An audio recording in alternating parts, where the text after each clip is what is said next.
This is Writers on Film, the only podcast dedicated to books on cinema.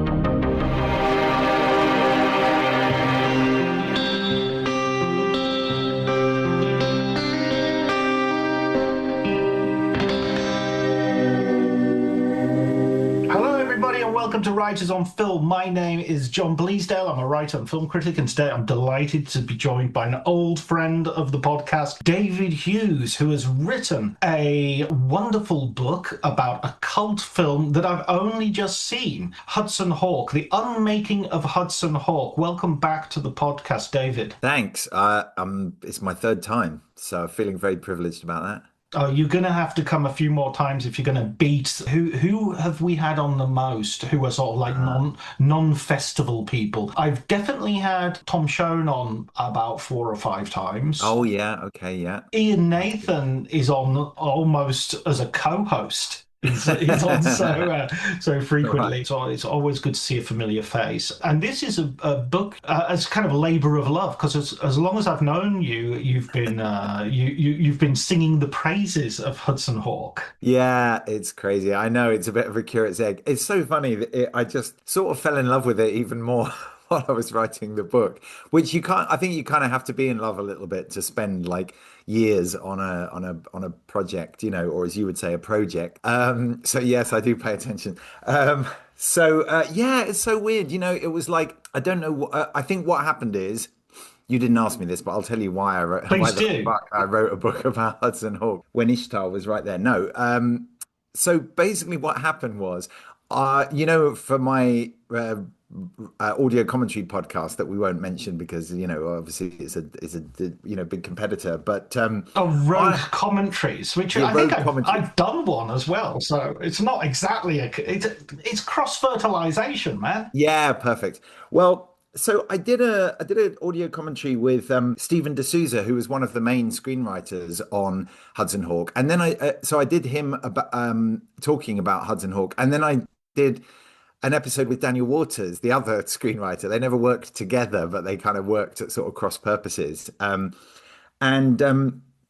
They both obviously have completely different screenwriting sensibilities, and that's one of the marvels of the film. I think is that the clash of those two screenwriters is something to behold, and in a sort of star-studded film with So it was all maybe completely wrong, but somehow it kind of alchemized into this incredibly unique, big budget film, that was largely unloved, obviously, by the critics at the time of its release, and kind of mauled before it even came out. And Bruce Willis was just the smuggest man alive. And this is a time when Sting was alive as well. So if you can imagine the level of smugness that Bruce Willis was giving off around the end of the 80s with the sort of, Moonlighting and Die Hard and Die Hard 2 kind of back to back. So I did these two commentaries, and then I just thought I've got to go right back to the singularity on this and find out, because I knew that Bruce and Robert Kraft had been sort of tooling around this idea of this cat burglar movie that was a little bit sort of To Catch a Thief, and a little bit in like Flint, Our Man Flint and what have you. And very strange from the get-go, really. And when I spoke to Robert Kraft, who was kind of my first official interview. So wait a second, Robert Kraft is like Bruce Willis's friend from... Yes. Right at the very beginning of the whole process. And that's right. Yeah, even famous Bruce Willis working at a bar. Absolutely. When they were both essentially up and comers, they were both sort of poor. Robert Kraft was like playing in a bar in New York City, and Bruce Willis was working in a bar in New York City, and they met, and then they became sort of drinking buddies, and they concocted this story about this kind of thief, which Robert Kraft really came up with a song to kind of to sing about this character. And then Bruce Willis, who at the time was like a poor barman, without a dime to his name and appearing in off Broadway theatre, every now and then as an actor kind of thing, going to auditions, doing that kind of thing. And he said, someday this is going to be a movie. I'm going to be a movie star. It's just a classic story, really. I mean, just amazing, amazing. And then so they, and then 10 years later, it became a reality. And so anyway, when I spoke to Robert Kraft, for the interview, he said, you won't believe this, but I've just got back from Turks and Caicos, Bruce Willis's house, when he went to see him. This was in like 2024, I think. Bruce was already very sick, but he was still, he was having good days and bad days and stuff. But basically, the night that Robert went to see his old buddy, he said we watched the second half of Doctor No and the first half of Hudson Hawk. And after they, kind of stopped watching it, they were like, yeah, you know what? It's pretty good. You know, they kind of Yeah. enjoyed it. So I spoke to him like literally 2 days later, and Robert told me all about the sort of gestation of it and his long friendship with Bruce and whatever. And I thought, I've only got to get a few more interviews basically, and this is going to be, this is going to be a book. And I came up with the title. One of the screenwriters, Daniel Waters, who also wrote Heathers, he said, you should call it, yeah, that's probably what happened, the making of Hudson Hawk, which is a great title, but It's I'd a good already come up with line. this title, yeah, because it's a line from the movie, of course. But I'd already come up with this title, The Unmaking of Hudson Hawk. And as somebody who's done a lot of making ofs, it just seemed too perfect. I had to do it. And then I sort of designed the cover around the poster. And it was just like, oh, okay, I'm just doing a book now, I guess, and that's how it sort of started. And then it did take a really long time to get the other interviews in place and to get all the material together. And I kept going back to it and sort of worrying it and whatever. And I knew it was never going to really find a publisher. It was going to be very hard to get anything but the most obscure publisher. But then, of course, in the meantime, I started publishing books alongside the Blu-rays on my label, Plumeria, and I just thought, oh, well, now I know how to do books. Why don't I just publish this myself? So that kind of made it a little bit easier. And it also meant I didn't have a deadline as such, which obviously means you go incredibly slowly. But then I just got Walter Chow, one of my favorite critics, to do the introduction, got the last sort of interviews I needed locked in place, and it sort of all came together really. And it's just gone down amazingly well. It's crazy. I mean, every time somebody buys one from the Los Angeles area, I look them up on IMDb, and if I haven't heard of them, and sure enough, they're in the film business. So it's So somebody is, yeah, yeah. people are sort of looking at it as a how not to manual maybe as I well. don't know. I mean, it's interesting. I haven't had enough feedback on that score, but obviously the people who worked on the film are very appreciative of it. Um, and that's been really gratifying as well that Stephen D'Souza and Daniel Waters and Michael Lemon and Robert Kraft, they've all sent me really nice messages about it. But strangely, I haven't heard from the other people like Paul Scheer and Max Minghella, who've bought their copies as well. And I haven't heard from Joel Silver, who bought a copy, All but right. then said, don't bother to send it to me. I don't want a physical copy. I just want a PDF or whatever. So I sent him the kind of the ebook version and a PDF as well, just in case Joel Silver doesn't have a Kindle, because who knows. Um, and I haven't heard back from him or his lawyers. So I'm hoping that that's a good sign, But yeah, so anyway, now it's out there in the world, and it seems that, well, it's not, doesn't seem, literally every day people are posting about Hudson Hawk, not because of the book, but because of the film. It's just Yeah. one of those things that people love to have. It's a Marmite movie. Maybe it's one of the ultimate, if not the ultimate Marmite movies where people still hearing about, oh my gosh, that everybody's talking about this film. I've got to go back and watch it. And then they still can't get through it, or they love it, more than they ever thought they would, because it's now divorced from all of the negative energy that was around it when it came out 35 years ago last month. But you have just seen it, so come on, Yeah. tell me, talk to me. What did you make of it? Are you on the side of I'm not touching that again ever? And Well, I think it's sort of like someone's put Marmite on. You know how Americans have peanut and jelly Yeah. sandwiches. It's like Marmite and peanut and jelly sandwich. There's stuff in there that's delightful and made me laugh out loud. I think Bruce Willis could be astonishing. There's some little astonishing asides that he does and reaction shots that he does that are very funny. And then there are other shots that you think, oh my God, this is such a vanity project. You know, Yeah. you didn't need that reaction. You're milking the gag for us. I think quite a few people in the book Mike Medavoy criticizes everybody's acting funny, and you can definitely see that element where everybody's going larger than they need to go.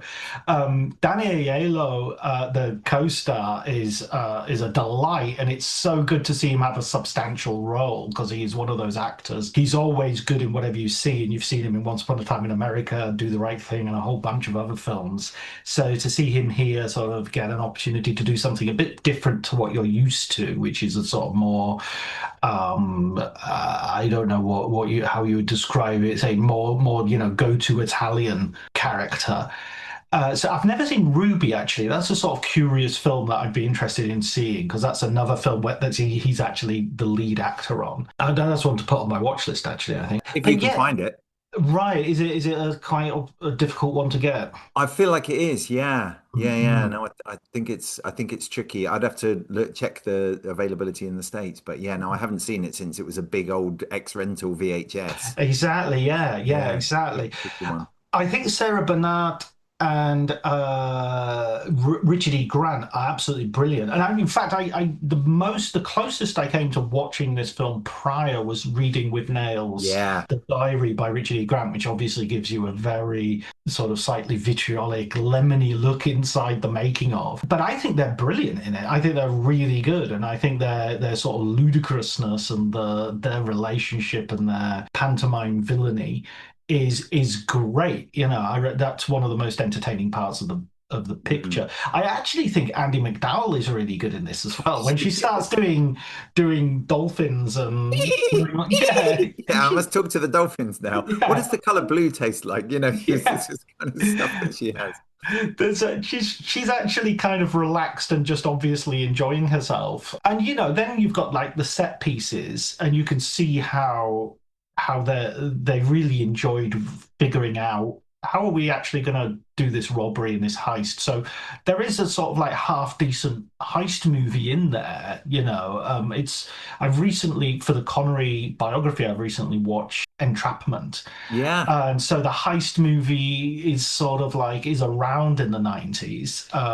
And obviously Ocean's 11 and 12 become bring it back even more so. Yeah, that's it. It's good. The heist movies don't ever really go away, do they? And Now You See Me as a whole series of sort of essentially heist movies, Yeah, totally. sort of the con job mixed with the heist movie. But yeah, Yeah, and the Thomas Crown Affair remake was, I don't know when exactly that was, but that was very good too. right, Very Pierce slick. Brosnan. Yeah. So it's like I think you could do a fairly slick heist movie, back then. And then I guess, not technically heist movies, but there were things like the Taking of Pelham 123 remake was a bit later, obviously. But there was also Inside Man, the Spike Lee movie. And so it's a perennial. Really, and there are some great ones out there. I mean, I don't really think of this as a heist movie, even though the mechanics of the heists in it are put together by somebody who knows how to do a heist movie. Yeah, exactly. You know. That's exactly it. I was kind of expecting them to be a bit throwaway, and they're not. They're Mm, kind of quite clever, and there's a yeah. couple of sort of old chestnuts in there, but there's Yeah, also yeah, yeah. there's also a few of things like, oh, I've never seen that used as a sort of a device or as a trick, and it's Yeah. a bit I think fun. that's D'Souza. That's the Stephen D'Souza part, and the other and the what does the color blue taste like is more of a Daniel Waters kind of line. So yeah, and I know that D'Souza it can do funny, but I don't know if he can do the kind of funny where it's almost like Krusty the Clown going, huh? huh? Yeah, yeah. This goes on for another 20 minutes. He doesn't do that. Die Hard is funny. Can you let's get together, come out to the coast. That type of thing, and that sort of dry, sort of deadpan kind of thing. Well, that's not really Daniel Waters is he's more fuck me gently with a chainsaw kind of comedy, the sort Well, of I mean that the yeah you have to you won't be going to that Demolition Man. hat you won't be going to that hat convention is Well, that's a Bruce Willis ad lib. So, and oh right really. that's a line so good. I've been thinking about putting it on the t-shirt that I may that I may put out for members of the Hudson Hawk Appreciation Society, of which there are now more than two. There are only two in 1991. Also, I thought that was me and my friend Lee, but apparently Mark Kermode and Kim Newman were early adopters as well. They laughed like loons all through the press screening, which I didn't go to. So. Well, let's talk about that. Let's talk about when you for 1991, set the scene, paint us a picture, as Radio 4 might say. And what was your first experience of Hudson Hawk, and how did it feel being a lone voice howling in the wilderness? Yeah, I mean, I went with a bunch of friends, and they were highly resistant to its charms, with one exception, my friend Lee, and he and I both really like enjoyed it for right from the get-go. And Lee said to me, we should start a Hudson Hawk fan club, and we can have our meetings in a phone box. And of course, when the book came out, I WhatsApped him and said, I think we're going to need a bigger box, and he knew exactly what I meant, like in 35 years on, because he and I have always been, oh, Hudson Hawk, man, so good. We have to watch it every few months, just to kind of tap into its crazy zany. And you know what? I hate zany. I'm so much more. I like my comedies constructed like a heist, like a heist movie. I want to see like the way that I don't really like sort of falling down and silly sound effects and that kind of stuff. So I don't know why. I'm not a Stooges fan. I was I going to don't. say because there's so much of the Three Stooges in this, Yeah, the bonk and yeah. the violence. I mean, it's kind of quite a violent film that for So people many blow up. mistakes. Yeah. I Yeah. know. It's so crazy to make that an R-rated picture. But I guess they were sort of high on the Bruce Willis supply at that time, and they thought, okay, Die Hard into Die Hard. But of course, Moonlighting was on like network television, so they weren't doing like, R-rated stuff, far from it. It was clever, it was a clever show. I mean, I still remember the shock I felt when they broke the fourth wall for the first time. I don't think I'd ever seen that happen on television, and it was in the 80s, and it was when they were talking about, and it was something you couldn't get away with on network television in a way, because I think it was it Maddie and David, yeah, David Mm. Addison. Maddie and David were doing one of their sort of side by side heads things where they were talking kind of very fast and bouncing back and forth, and then Maddie said, "Oh, I don't think they care what a fly. Yeah, I don't think they care a flying fig." And as David says, "I don't know what a flying fig is." And then they both turn to the camera, and Maddie says, "No, but they do." Right, meaning that all. And it's like, wow, that, and it was like hearing the C word on television for the first time, which Yeah. which I also remember. It's like, oh my God, like everything's changed. They've broken the foot. Now, probably there were some examples before that, but I just remember network television wasn't. This was before the Gary Shandling show and all of that stuff, that were kind of doing the postmodern sort of deconstruction type thing. But having said that, it was interesting that when Daniel Waters came in, and Stephen D'Souza was contemporaneously reading Daniel Waters's new drafts and what have you, because Stephen D'Souza got brought back on at some point to kind of save the movie, as the book goes into great detail about. And he was like, well, yeah, this deconstructivist sensibility that they're trying to do, like Daniel Waters knew that he couldn't write a teen movie, but he wanted to write a teen movie, so he had to deconstruct a teen movie, and that's how you got Heathers. And he came in and he couldn't do an action movie. It wasn't really in his wheelhouse, to be honest, but he wanted to deconstruct it. And in a way, it was like, because it doesn't tell you that it's a deconstruction like Last Action Hero does, the audience doesn't know that that's what it's doing. So it can be very wrong footing. You don't expect a Bruce Willis movie in 1991 to open 500 years earlier in, you know, in Renaissance Italy or whatever. It's very confusing for the audience. And they hadn't really been sort of sold that as the premise. So yeah, so audiences didn't really know what to expect, and they had been kind of primed for a big old bomb when they kind of saw it for that. So there'd been so much negative press around it. It was like could you actually distance yourself from that while you were watching the movie? I guess I could, and one of the reasons why I could is that only some of that negative press had been imported to the UK by that time, because it wasn't like the man in the street is like reading Variety, Daily Variety and what have you. And even like Premier magazine arrived in the UK a couple of months late. So you probably didn't get the big sort of, so it wasn't really as bashed when it got, but there was a smell about it. There was a certain like, oof, this might be a miss kind of thing. I mean, we always had Entertainment USA with Jonathan King. Whatever happened to him? And Tom Brook on Film Whatever the Year Was would Yeah. occasionally have a report from the US, but that was it. And Tom Brook, interestingly enough, I was writing across only in Cannes this year, and I've sort of bumped into him a few times. And the very first time I bumped into him, I had to say to him, "Listen, all the way through the '80s, I was watching the Barry Norman Film Show, Yeah. and you were always in New York or wherever." Yeah. Reporting on Rocky 3.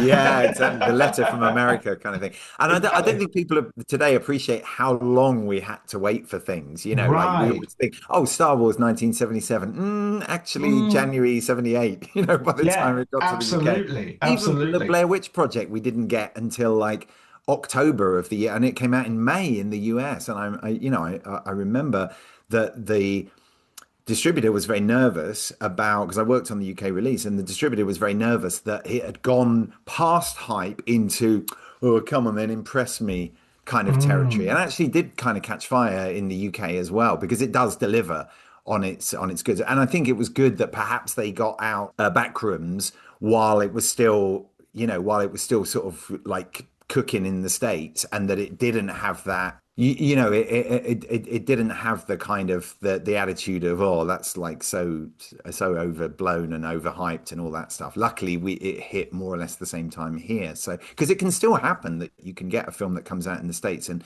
if we don't release it soon enough, then we're a bit over it, by the time I, it gets to I market. think the Oscar race sometimes does that for Britain. That sometimes, Yeah. everything's been released in December, November, December in the States, and then Yeah.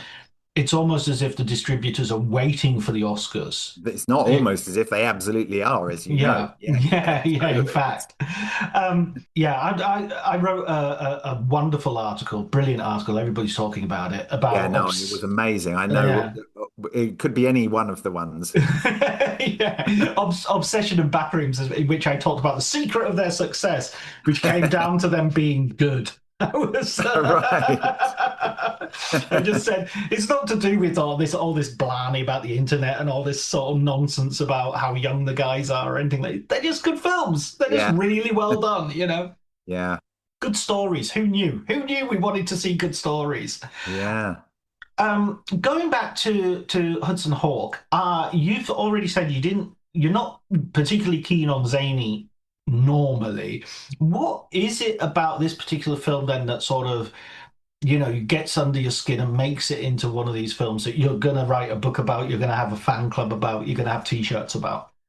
Well, I think you could look at it from the point of view of, if you were going to write a book about, let's say, another famously kind of critically lambasted film like Ishtar, which I'll admit I've never seen, but or Waterworld or something like that. One of the sort of the big box office bombs that cost a lot, and that does seem to interest people. That not a kind of one of a director's sort of passion projects that they wait their whole career to make, like Toys or something like that, which is just like, catastrophically bad idea.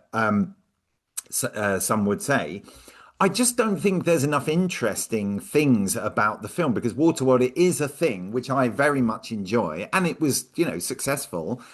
And in fact, it had a long running theme park ride at Universal Studios, Waterworld the ride or whatever it was, which was pretty great.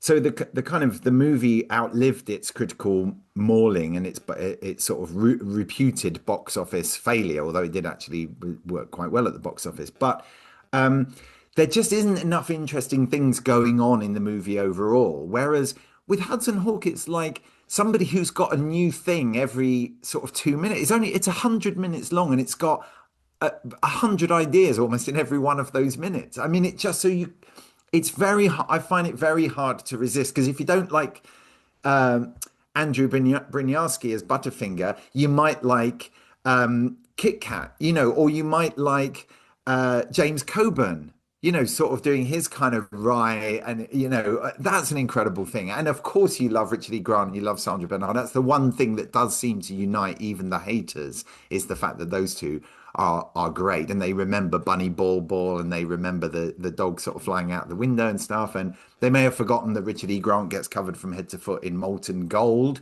for instance, but they remember the dog going out the window. And it's not all of the jokes land. It's got a self-consciously stupid ending, which they just decided that they didn't want to kill off Danny Aiello just in case spoil here be spoilers, but just in case. How can you spoil this movie? I mean, it's just Yeah. there's nothing in it that you can really give away. It's got some neat kind of heist stuff in, as you said. It's got the mechanics of a film that works really well. Um, it's got, a Joel Silver coming off two big hits, size budget, so the money seems to be there on the screen. Although I'm sure, like at least 100 million of that went missing somehow. I mean, this story in the book about the fact that they spent $1 million making paintings of the Mayflowers, which only get glimpsed. They don't even get their own sort of close up or whatever. It's so mad. And And there's nobody all knows what happened to those paintings, but importing Pepsis from the US because Pepsis in Europe taste different. I mean, there is yeah, also the weird extravagance that goes not just on like importing that. them, but sending a private jet over with Joel Silver's favorite Pepsi, US Pepsi on. I mean, and I'm sure many more stories, but many such cases, not just cases of, you know, and yeah, it was weird because it came out of the original draft, which, as you know from the book, was written by two moonlighting writers, and they wrote a kind of Cold War spy thriller, which was very like Poe-faced. They did the first draft, and there wasn't a shred of it left in the first D'Souza draft. And I think my main motivation, I know this is throwing shade, and people will catch a few strays here, but I don't mean to do either of those things. But the reason why I wanted to call it the Unmaking is that I do think that that first script that D'Souza did was pretty great. It was the film that I think they perhaps should have made, but if they had, we would have forgotten it, and we sort of haven't forgotten it. Because it's such a curate's egg, that's why people are still talking about it, and why people are coming back to it and seeing it either for the first time or seeing it with fresh eyes and saying, yeah, it's not that bad. It's So yeah, I it, love that it's bringing in new people, and the book is obviously helping to juice that interest a little bit.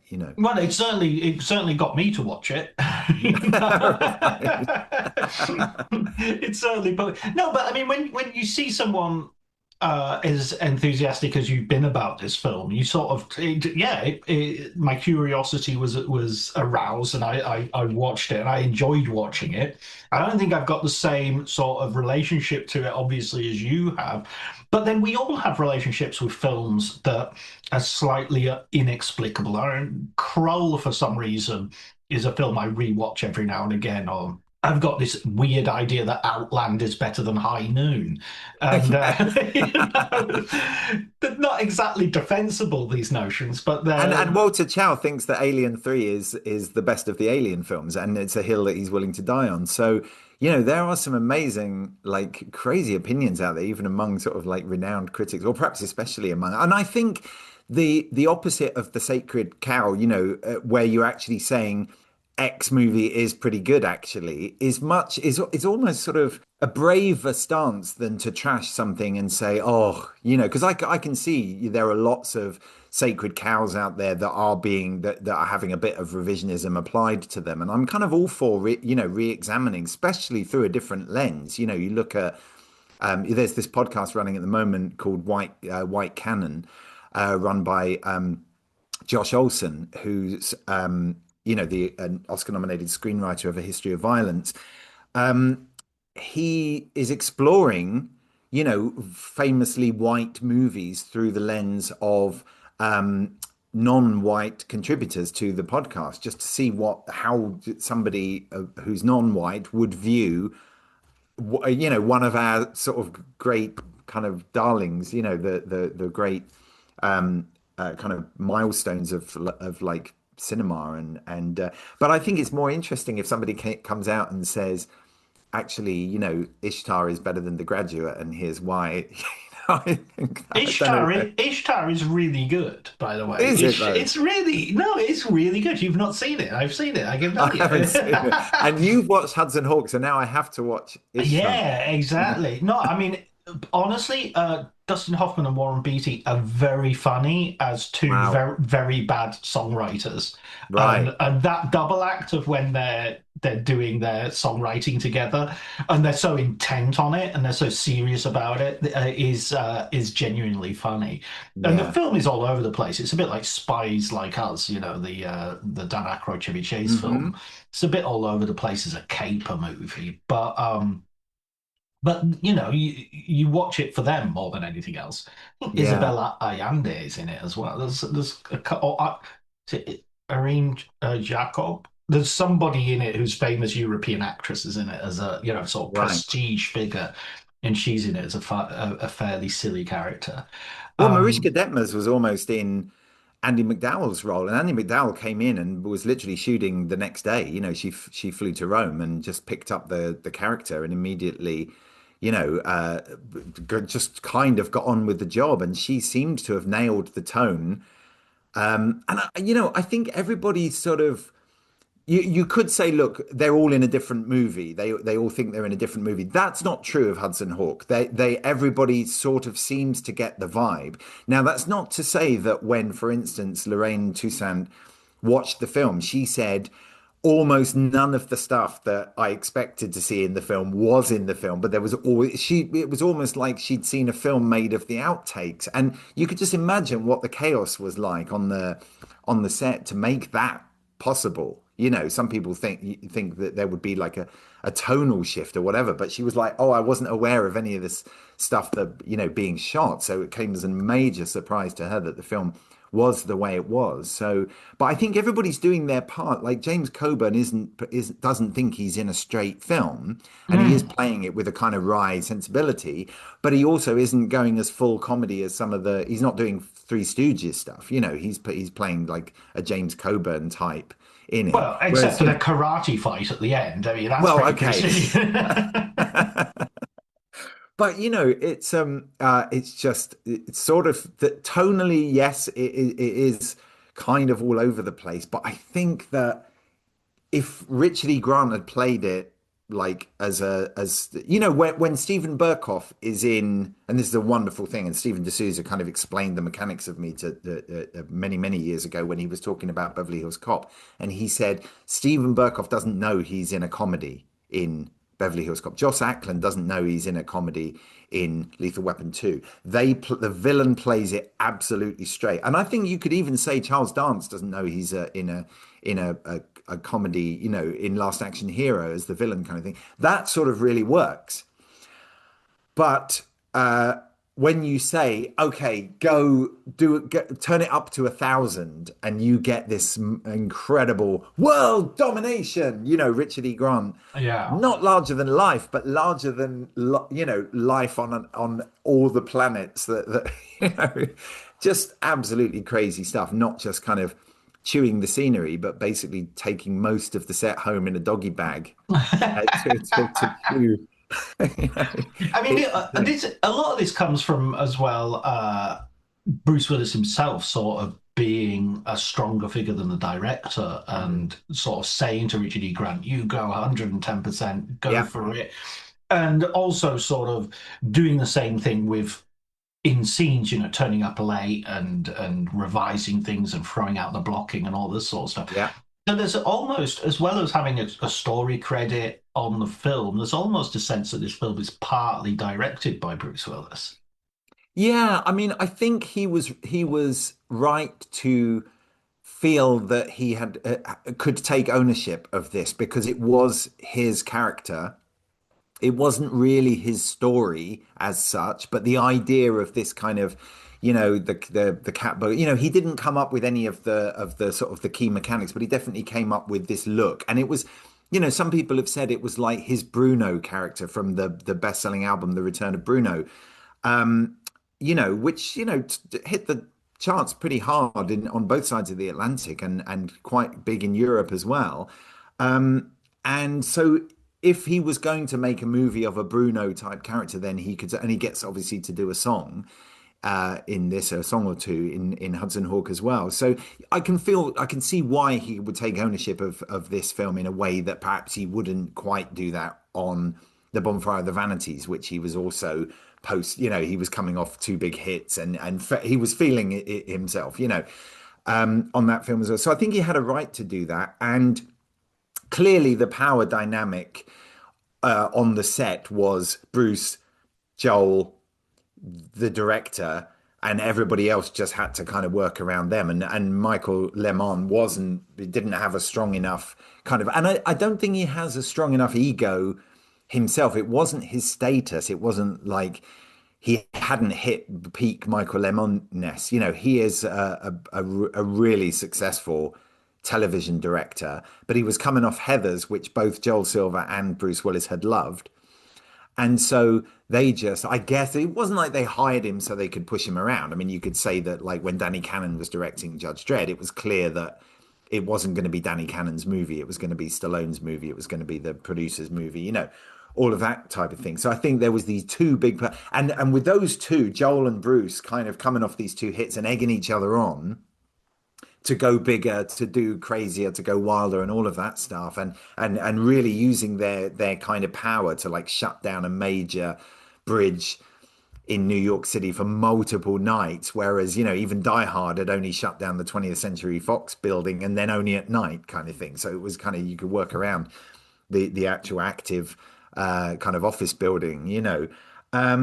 So yeah, they could just do it. They could find an apartment that looked out onto the Colosseum, and they would just keep going until they'd found that apartment and bribed the person who owned it to let them shoot there for a shot that could have been back projection. And obviously Michael Lemon's slapping his head saying, "Oh my God, you wouldn't believe how many weeks it took to find that perfect apartment. We could have just done it with back projection, or now you would just do it with a with a green screen and put the Colosseum outside it." But nope, that's not good enough for Hudson Hawk. It kind of looks like that almost, and then you realize as it shifts, it's like, oh, wait a minute, it's actually the real So thing. crazy. Yeah, Yeah. yeah, it's nuts. So and I mean, there's just like I say, there's a new idea every 3 seconds, and so if you don't like that joke, there'll be another one along in a minute. You don't even have to wait a minute basically. And there are a lot of jokes that don't work, and it's kind of funny because the ones that aren't working are sort of funny because they're not working. So Yeah, whether yeah. you could watch a stand-up comic doing a very, very hit and miss set for 100 minutes, well, of course you've got all this other stuff going on, like the high stuff and the explosions and the crazy car with the fax machine in it and the shredder and all of this stuff. I mean, the stretch limousine, the Mayflowers, the fascist building Yeah, the used in a Mussolini's comedy. building. Yeah. Mussolini's building. I mean, just unbelievable scenes, really. So, yeah. And of course, what one of the sad things about the film, I guess, is that you didn't get to see the amazing third set piece because they pulled the plug for budgetary reasons when things were just overrunning so crazy. So they never really got to shoot the big stuff for the sort of denouement. So it's always kind of it's still got a fairly big ending, but it's always Mm. chasing the scene that isn't there for me, and that's why I think it was sort of deconstructivist in the wrong way. They were deconstructing Stephen D'Souza's screenplay as they went along and throwing more jokes in it because talk is cheap, you know. But it's still like a really expensive movie. You don't feel shortchanged by the fact that the money isn't there. It's just there is some big stuff in there, but we don't necessarily know how much it cost because we didn't see the amount of the bribes that were going to the Italian government to try and get a certain location for one phone booth scene, which could have been anywhere. So I don't know, pretty crazy. We probably won't be seeing the likes of those kind of films again. And that's another thing, that it is a sort of a capsule of a certain Hollywood excess. Now, there's plenty of examples of those, but this is kind of a fun one because the sort of the star power in it and the fact that Bruce kind of fell flat on his face. And Daniel Watts said it's a shame that Bruce never got to be really funny again. He kind of lost Mm. his smile, and I found that very sad. And then I thought, well, actually, when I started to like interrogate that a little bit afterwards, I remembered that for my daughter, who's like 11 or 12 when I started writing the book, she wasn't really that familiar with Bruce Willis's output outside of his role on Friends as the dad of Ross's girlfriend, too young for him girlfriend. Right. And he's very, very, very funny and loose in that show in a way that he sort of often wasn't in films anymore. Now, you could say, okay, after a while, Bruce Willis did start to take ownership of the John McClane character. And I think there's this story, however apocryphal, I don't know which Die Hard movie it was. I think it was the third one, where he was pushing back against some note or he was giving some note or something. And when the studio like pushed back on it, he said, "Who's your second choice to play John McClane?" Mm. And it's Mm. that kind of the arrogance of that is obviously quite unpleasant, and you couple that with the sort of the smugness of the Hudson Hawk era Bruce Willis. But the thing is, if you can deal with all of that and understand that the point that he was at that point in his career, he was like on top of the world, and he was married to the highest, or second highest paid actress in Hollywood. They both had like number one movies come out around that time. And they were the kind of the Hollywood's biggest couple, really. I mean, if aside from Kevin Costner marrying Julia Roberts at the height of their fame, I mean, it was hard to imagine a bigger Hollywood power couple, really. Absolutely. I mean, even Tom Cruise and Nicole Kidman. Nicole Kidman was not there by any means. But when she married Tom Cruise, she was like, she'd been in Dead Calm and Yeah, absolutely. Days of Thunder, and Days of Thunder, so yeah. Yeah, um, yeah. she possibly overtook Tom Cruise in the process, but it wasn't it wasn't a marriage of equals in terms of career.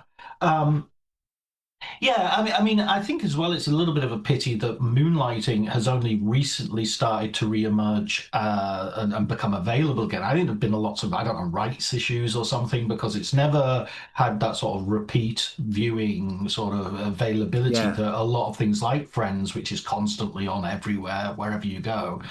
Will and Grace is constantly available if you Hmm. want to watch Will and Grace, but moonlighting just it hasn't had that rewatchability, and yet just in terms of availability, not. Yes. I'm sure it's very rewatchable. But in its own way, it was as, I would argue, it was as influential as something like Twin Peaks in terms of Mm. really disrupting the television model. Yeah, and I think that like a lot of those things, it comes out of the like how the Prisoner, the TV show, Patrick McGowan TV show from the 60s was meant to be like a 6 or 7 episode run, but they needed more episodes, so it became much stranger because they had an episode where the number six wasn't played by Patrick McGowan, for instance, and they did a Western episode, and so that was kind of a precursor of some of those things where you got like the musical episode of Buffy the Vampire Slayer or the episode of Buffy where there was no talking and things like that. But Moonlighting had tried all that in the 80s, and now you look back at it, and there's a very good book about an episode guide sort of book making of Moonlighting kind of thing. Which explains like that when I can't remember the name of the actress who's the Sybil Shepherd Sybil Shepherd, and yeah. Bruce Willis like weren't getting along, and Bruce Willis had to go off and make a movie, and Sybil Shepherd had to go off and maybe have a baby or something, and so there were episodes that revolved around like Mr. Pesto, the secretary, and it was a bit bizarre. It became their kind of detective agency, and it was all very strange. But you can see that there's things like in the X-Files where they're working around Scully's pregnancy, so she gets kidnapped for a few episodes and she wears a very heavy coat for the few episodes before she gets kidnapped. And it was like, well, was it ever really Scully or was it two young people standing on each other's shoulders wearing a very long coat? But so there are some sort of behind the scenes kind of stuff that played into that creativity that allowed Moonlighting to kind of be a very strange beast in its later seasons, and some of those are hit and miss, like anything where you're taking sort of creative chances and big swings and stuff. And is there a bigger swing than Hudson Hawk? I would argue, that is Absolutely. one of Hollywood's biggest swings. So, and of course, to get back to the book thing, it came hot on the heels of Plumeria publishing your novel Connery, and now confusingly, you're writing a biography of Connery, which now probably doesn't have a. Is it called Sean, or It should do you be, have a shouldn't title? it? Because Connery's taken, and it's going to be very confusing. Yeah, you're going to sue me if I use Connery as a title, aren't you? It's called, at the moment, it's called, and this is the first time I've told anyone, it's called Oh, Self-Made Man. oh, okay. Because there's a lot, obviously, about masculinity in there.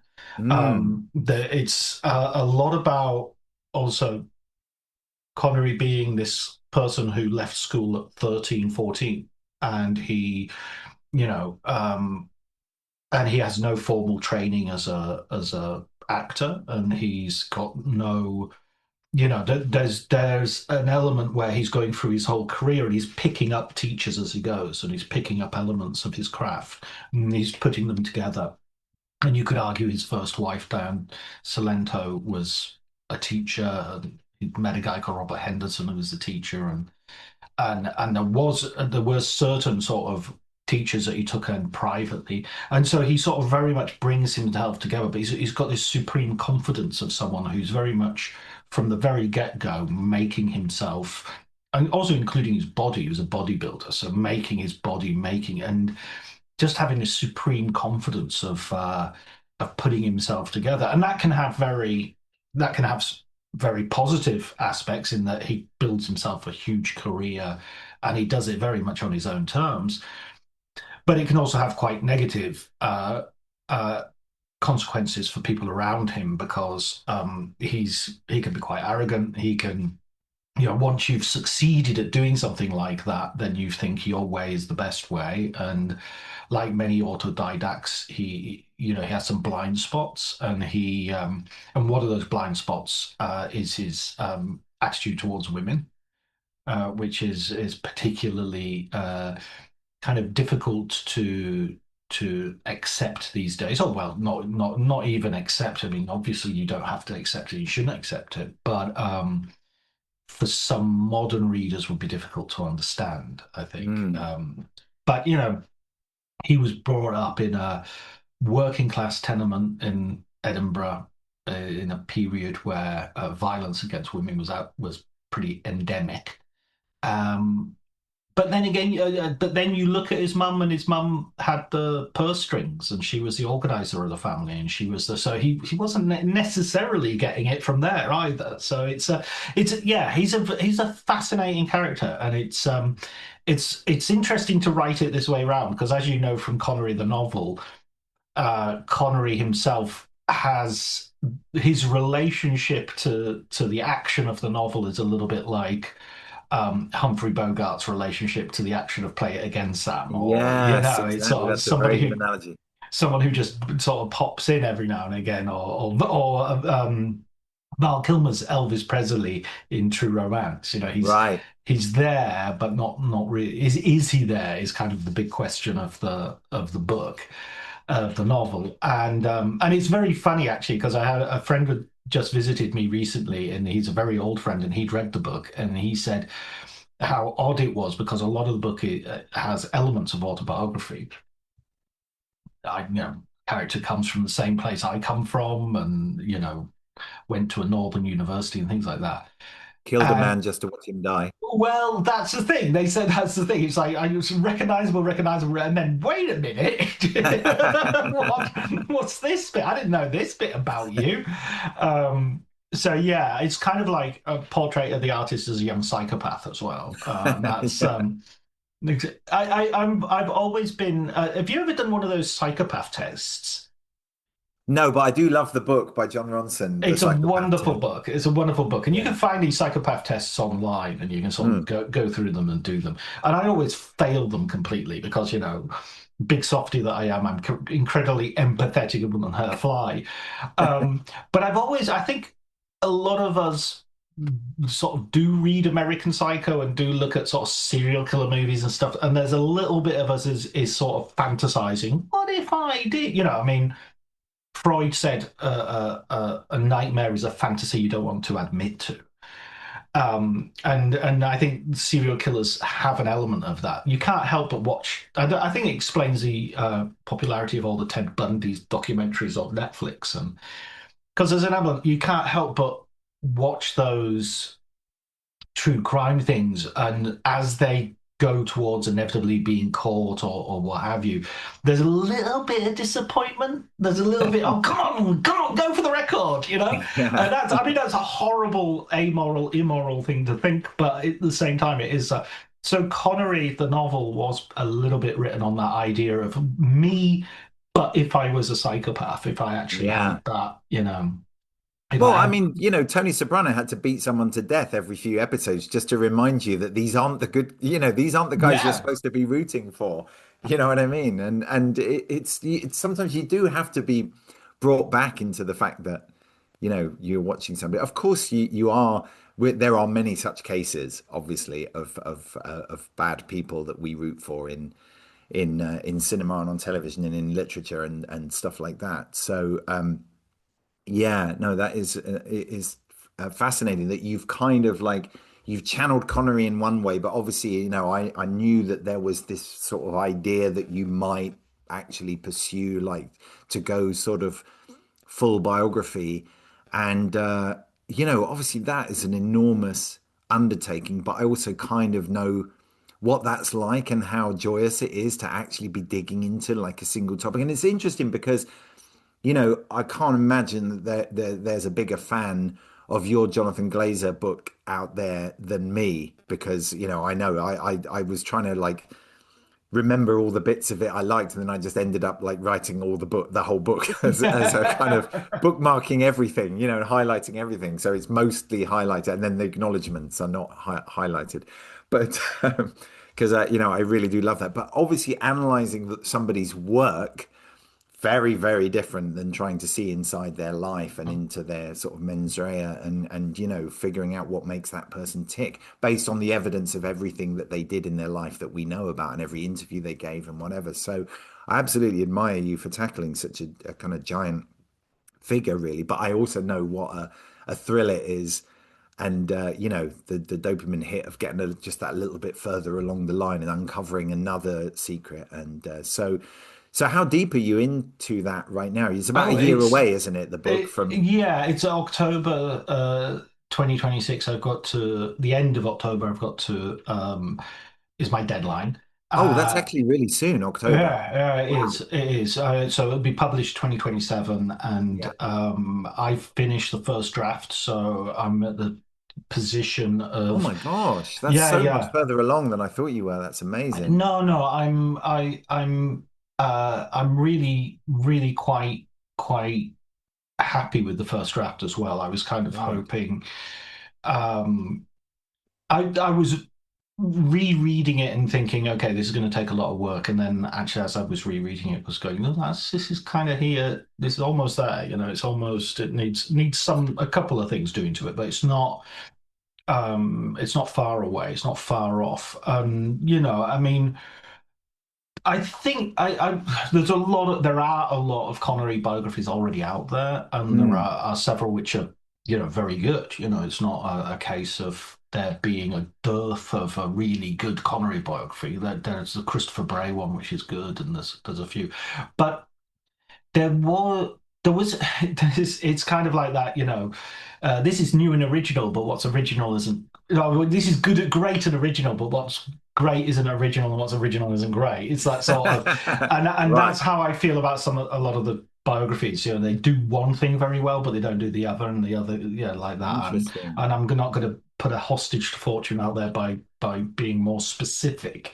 Yeah. Um, I mean, none of them devote 7 chapters to Outland. So that, exactly. that's Well, part of the disappointing, I mean, one of the things the biographies almost all generally do is kind of almost treat the films as if they're just a passing curiosity or a paycheck, So it's often, he got paid X and it was a flop, or he got oh, paid Y interesting. and it Right. was a hit, and he needed a hit now, and now he got a hit, and then he needed he made two flops and then another hit, Hmm. and sometimes you're sort of thinking, yeah, but like, let's take them seriously. Let's look at the films and look at the performance. And one of the things, because I've done Terrence Malick, because I've done Jonathan Glazer, I'm kind of aware of what a director does. I'm aware of the various ways directors approach making movies, or even a single director might make different movies in different ways, have a different, develop, evolve as a filmmaker.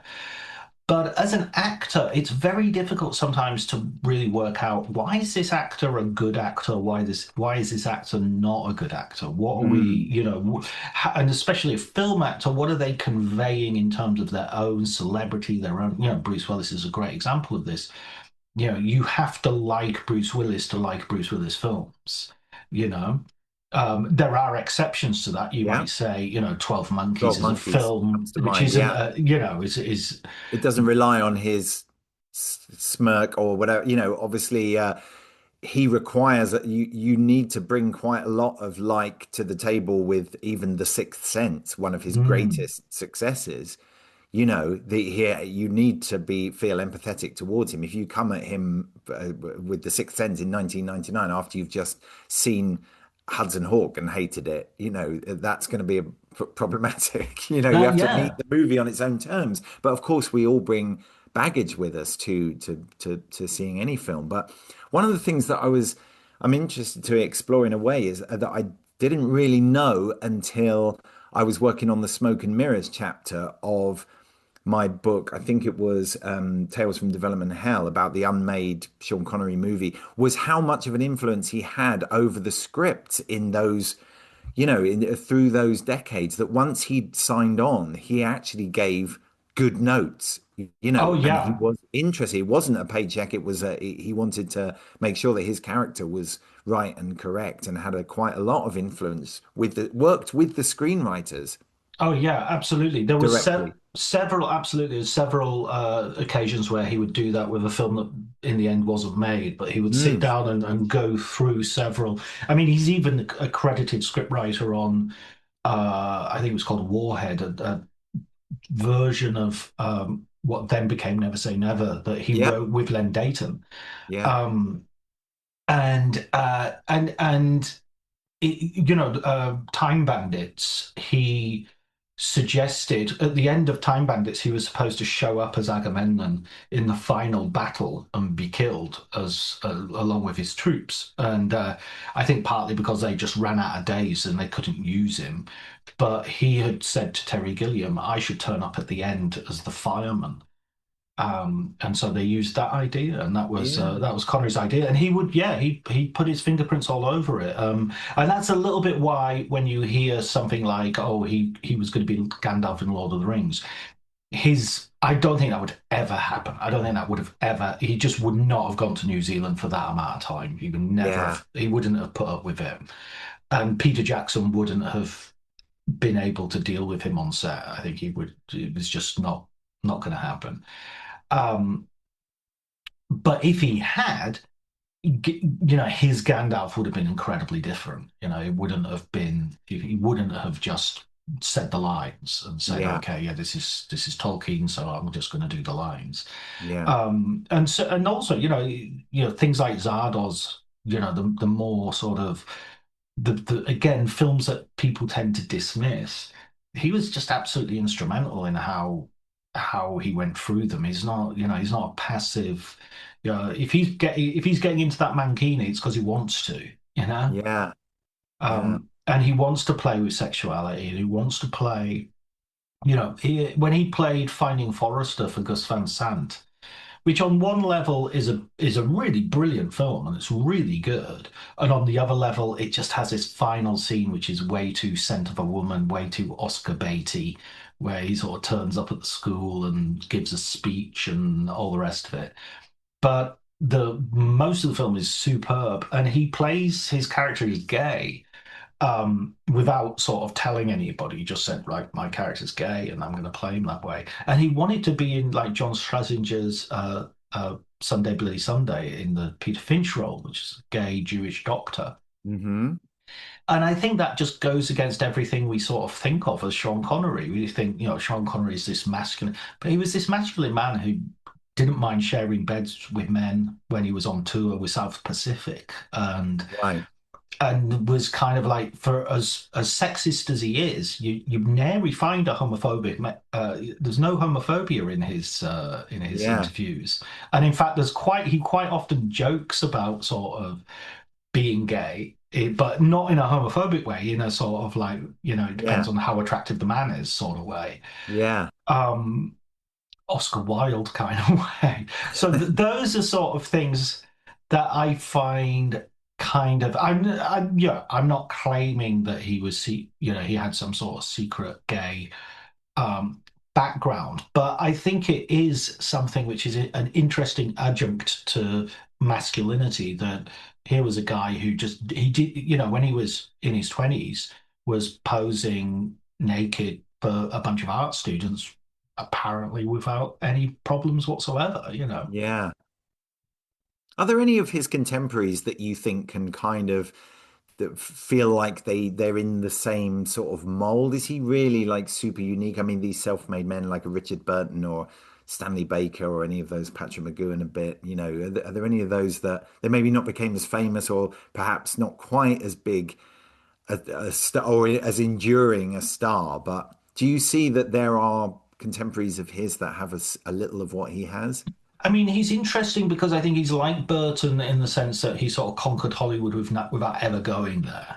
He's never really settles in Hollywood. He never, he's in and out. Or Yeah, he makes a load of his films in Spain. He yeah. made, the Bond films are all international. Oh, Bond that's a good observation. Yeah, Bond has, yeah. I mean, the best parallel that I can make, and I think, and it's a parallel he makes himself, is the Beatles. Love You Do and Doctor No came out on the same day. Love You And Do. Is that the is that Do B You side? Love Me? Oh, what's the name of the single? The first Love Me single. Do. Love Me Do. Yeah. I was being generous. You see how empathetic I am? Love Me Do. Yeah, yeah. That came out in the morning, and you could go and see Doctor No in the afternoon. Right, with earmuffs for listening to the Yeah, Beatles, famous exactly. Yeah, earmuffs. that famous terrible line. Oh man. Um, but like the Beatles, he had an unprecedented amount of media attention devoted to him. He was on all the merchandising everywhere and wasn't getting paid for it, and that left him with a lasting hatred of producers. He he went from being working class to being, one of the richest entertainers. You know, he was getting like Richard Burton, Elizabeth Taylor money straight away. He was getting his $1 million sort of things. Yeah, But his films were making much more money than theirs were. He was a top box office star for yeah, year in, year out. Um, and he also had the problem that when the Beatles break up or when he stops doing Bond, he doesn't want his career to constantly be overshadowed by a success that he didn't feel was entirely expressive of who he wanted to be as an actor or as a human being. mm, And so he does films like The Offense straight away. And, Zardoz, you have to see Zardoz as being an anti-Bond film, and a film which is all about, and being anti-violence, and violence is savagery. yeah. Um, So he's a very thoughtful. I mean, he writes poetry that nobody's ever read, and he, and there's a little bit that sometimes you hear these stories and you think, I wonder if he really does write poetry because everybody says, oh yeah, he writes poetry, but he never shows it to anyone. And it's like, I wonder, he claims to read, really difficult books. He's sort of like, oh, I've read Finnegan's Wake quite a few times, and I read Proust a Yeah. lot. And then there was a famous magazine that But they went go to round. another school. Yeah, precisely. I think it was, and there was some sort of like someone went round to his house to do an interview about books, and stuff, and there wasn't a book in the house, So, Right. so I mean, there's an element of you're never quite sure that it's like any actor that there's a sort of performance going on as well. Well, Richard Burton famously said, "Home is where the books are." So Yeah. I think that was a guy who was a reader. Oh, he was definitely a reader. I mean, I've read his, Voracious. Look at yeah, his diaries. I the mean, diaries are just full of they're either just such a great drinking or reading list. reading. Yeah, Yeah. yeah, exactly. And he's Yeah. often reading sort of Or playing Yahtzee. You forgot playing yeah, Yahtzee with yeah. E, Oh, wonderful book. Oh, superb. Yeah. Yeah. Yeah, Books. no, so it's been a real adventure into and it's been a real interesting sort of after doing Glazer, after doing Malik, to really hit another kind of interesting character and very incredibly complicated character. I just Mm. he's so much he's so knotty and difficult and very admirable in many ways, and yet also kind of sometimes deplorable in others. Yeah. I mean, I feel like when I saw no, not No Direction Home. What was the Dylan movie with Timothy Chalamet? I'm just having a Oh, seat. a complete unknown. A Complete Unknown. Yeah, when I saw that, it was like, yeah, it doesn't penetrate the Dylan mystique, and that's Mm, exactly right. I mm. don't want something that says, well, this is who we think Dylan was, kind of thing. It's like, yeah, he comes out of that as much of an enigma as when you went in, and that's brilliant. So I don't really want somebody to kind of not necessarily like exploring, but this is very much a point of view, I guess, of like uncovering the man as you see him in the same way that Christopher Bray's book, saw him a particular way and whatever. But do you think that there's one thing that was missed in all of the other books? Not one fact or one like little bit of trivia or whatever, but you said about the way that the movie choices speak to the man as well. And if you're more interested in what were hits and what were misses, maybe you miss like what was it that made him want to do this particular film and like a medicine man or you understand why he might want to do the Untouchables is such a great part and it's a um uh but these other things felt like he knew they weren't going to be as big as The Rock or whatever, and yet he kind of found himself in wanting to do that, spend 6 months or 2 months or 3 months or whatever on those films. I mean, it's really weird because there's this real contradiction in him. On the one level, there's an absolute dedication to his art, and he's going to really, he's going to absolutely nail this, but he'll never do more than two takes.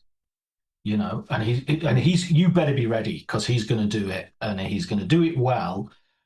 But you have to get it in the two takes. And I think in terms of him choosing these projects, and this is a line that goes through his career, and it goes back to the question you were saying about which who you would compare him to. Really, you'd compare him to someone like Spencer Tracy or Humphrey Bogart or Mhm. Cary Grant. That he's this old style. If you see him in Marnie, you can see him filling Cary Grant's shoes really in that film. And when he was in The Man Who Would Be King with Michael Caine, there's a real sense that he's he with John Huston, he's found his director. This is a director who he works perfectly with and he absolutely Mm. respects, and he'll do anything for this guy. And when John Huston's sick, Michael Caine and Sean Connery dress up in their uniforms and turn up at his hospital as Peachy and Danny, and do a whole spiel for him and just do the act. And Yeah. John Huston said they turned up on set and they'd rewritten the whole script and they just did it. They did it as a double act, and all he had to do was point the camera at them. Wow. Um, and so you see these films that don't seem to work, like Medicine Man, that was him doing his African Queen. That was supposed to be, Yeah. Lorraine Bracco was supposed to be the Katharine Hepburn, Hmm. shouty New Yorker. And, I mean, yeah, if it was Katharine Hepburn, it would have been New York. But it was supposed to be this sort of romantic, back and forth, and quite an old-fashioned film. And I have time for that film. It doesn't work, but Mm. if you go towards it with that, knowing that that's what it's that frame of that's what it's trying to do, then I think it works. I think it works well. So I think there are films which really you can sort of rub a bit of the dirt off and you can see something shining and underneath, and Yeah. you can be a bit more generous to them, because I think the intentions behind them are, there is a consistency that he's doing something a little bit more old-fashioned with most of Mhm. these films than the 80s and 90s usually allow. Well, I mean, doing a high noon in space is a pretty, is a pretty old school idea as well. Yeah, absolutely, absolutely, and he's often it's you'll know this with your Tales from Development Hell, and it's just a matter of timing. Meteor was by the director of the Poseidon Adventure, and the was you know it was like, let's do a disaster movie but have elements of Star Wars in it. Mm. And so there's every reason to think that's going to be great. And then it was Yeah. shit. And it was literally, I mean, it's literally shitty because the main moment of peril is when the Hudson River floods the subways and they're just all covered in this, just what looks like diarrhea. And it's just, there's no way around that. There's no way to make that look anything other than horrible. You haven't Um, mentioned Robin and Marion yet. well, Robin and Marion is one of my favorite films, and again, I think when he's working with Richard Lester, that he has another director who he has a real sympathy with. Although it Yeah. falls out with him on Cuba, but I think Cuba is a very old-fashioned sort of Casablanca-y type of film that he's trying to. It doesn't quite work, and Lester isn't as prepared as he should be for that film, and that's why he falls out with him. But he, there's a lot to be enjoyed in that film. And Robin and Marion, I think, is perfect. I think it's one of his best performances. I think Yeah, it's for a sure. brilliant deconstruction of the idea of the character. That's the other thing. He always plays. I mean, until he gets to Entrapment and he starts to try to play younger than he is, but he's always playing sort of older than he's much older in the character in Robin Marin is much older than he actually is. I mean, Yeah. he's like in his 40s and he's playing Yeah. like 60s or That's something. right. Yeah. But yeah, no, these films, there's so many films that are, there's a weird film called The Next Man, which is he plays an Arab. There's The Wind and the Lion, which he Hmm. plays a Berber, and that, again, is very old-fashioned, very, sort of swashbuckling adventure. There's a great Um, watch list in this book again, isn't there? there is, And it's going to be the films that you missed between the films that you remember because you know the squeaky wheels that get the grease kind of thing. And then there's all yeah, these other ones in between that you think, oh my God, yes, he was like in that, or he was the star of that, or he stepped in on that for like, and absolutely. The there's going to be great some, the great train robbery oh my is gosh, yeah, just of it's just course. phenomenal, and he's so sexy in that, and he's a Victorian, and him and Donald Sutherland Yes. plays the comic to his straight man, but he's devilishly funny in that. Yeah. He's asked at one point, the sort of camera catches him in the mirror, and his girlfriend says, "Do you ever tell the truth?" And he says, "The truth? No." No, and he's just as it starts out, he goes from this sort of like deadly serious to this devilish smile, and it's just like, Right. wow, he's got it. Yeah. No, I look forward to seeing the in between films. I mean, it feels like, there are so many books out there that give you an incredible watch list to Mm. to go back to, that it's like a hydra. You sort of read one book and then all these heads grow and you think, oh my God, I've got to go and catch up on all these films that I haven't seen yet. And even sometimes you listen to a great podcast like Movies That Made Me sent me down a great, where people talk about these films that sent me down a few rabbit holes in its time, and it's a great way to discover, because you have your set watch list that you must get to and all these films that you must watch. And then somebody random will say something about it and you're like, oh my God, yeah. And then that leads to this and that leads to that. And then you never get back to your original, like, I really must watch Ishtar, you know. You But definitely have to. Yeah, no, I yeah, mean, I yeah, scrub my watched list on a regular basis because I just think, right, okay, if I've not watched it all within 6 months, I scrub, right. I go back to zero and start again. But Yeah, well, that's obviously, the wardrobe thing where you're supposed yeah. to, if you haven't worn something, you turn the coat hanger around, and if you haven't worn it, so that you turn the coat hanger back, then you get rid of it, because you obviously, that shirt or whatever isn't in rotation. Absolutely, we should apply the Marie Kondo technique to watch list as well. I'm Totally. sorry, I threw her book out the window after she said you should only have 6 books. I thought, well, Ah, and this right. is one that goes. Very good. Well, listen, David, I've had an absolute blast talking to you. Yeah, it's always a joy. I don't know how we got to talking about my work when we were here talking about your work, but both of these books are available on Plumeria. I'll put the link as ever in the show notes. Appreciate that. Please order the Unmaking of Hudson Hawk. It's a real treat, and even if you haven't seen the film, I mean, it's a really good thing to read even before you see the film because then Well, you you're can one watch of the the film few on. that has had that experience, I think, Yeah, because a lot of people have bought the book, and then said, "I'm going to watch the film before I, watch the film before I read the book." But you've kind of done it the other way around. So God knows what you what you thought you were going to see, but I'm sure it lived up to your expectation of the general level of sort of chaos and tonal shifts and all of these things. So. it was great. It was really good. What's your next project? I've got to stop procrastinating and get to and finish my novel. Mm. So yeah, that's been a lot, and I know that my brain is firing with so many ideas. I mean, you've been subject to some of them that I've pitched you, but I've got to put on my big boy pants and finally do that. So I'm hoping that I'll get back to it. I've got a play that I'm so nearly finishing, which is based on it's almost like a verbatim theatre, except there was no transcript of the trial, but it's a courtroom drama, literally ripped from today's headlines. And I'm working with the person who was the defendant in the case, and that is waiting for one more contributor who was the defense counsel. So he's kind of important, but he's very busy with other cases and stuff like that. But it's everything is there. I just Mm. need his kind of final seal of approval, and then I'm going to start trying to get that produced as a play. So that's the thing that I haven't done before.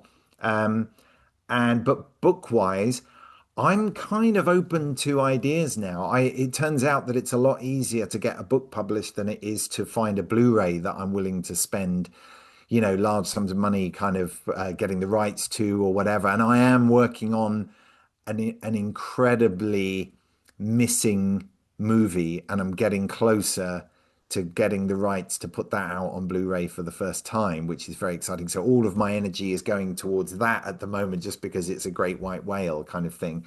Hasn't been on any format since VHS. It's never had a DVD. It's just one of those Oh, incredibly wow. so that's a real passion project as well. But then, yeah, all of these things are just like stopping me working on the thing that I know I'm supposed to be working on. So I wish I had your discipline as far as actually, finishing a novel goes. But I will get there. So Oh, yeah. brilliant. Well, And I'm open we to ideas for more books in the Plumeria range as well. I'd love to hear more pitches. I've got some very interesting things that I've been pitched that are basically all things that I would like to do. I can yeah. immediately see the market, not necessarily the market for the book, but yes, there's a book out there that hasn't been written yet. That is a really good topic for a book. I would like to read that book. Therefore, if I have to publish it to do it, then I will do that crazy thing. No, there's the invitation is open. You can contact me through David, and Yeah, I'll pass your or vice ideas versa. on. Exactly. Yeah. Yeah. Brilliant. All right. Thanks so much, Thanks. David. Thanks as always, John. Take care. All right.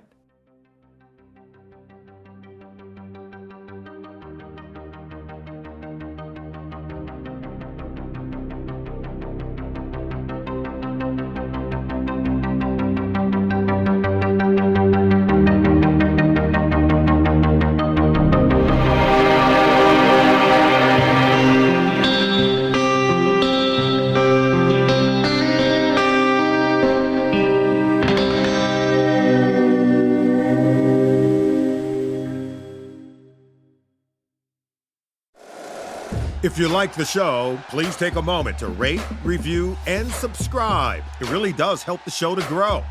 Thank you for listening.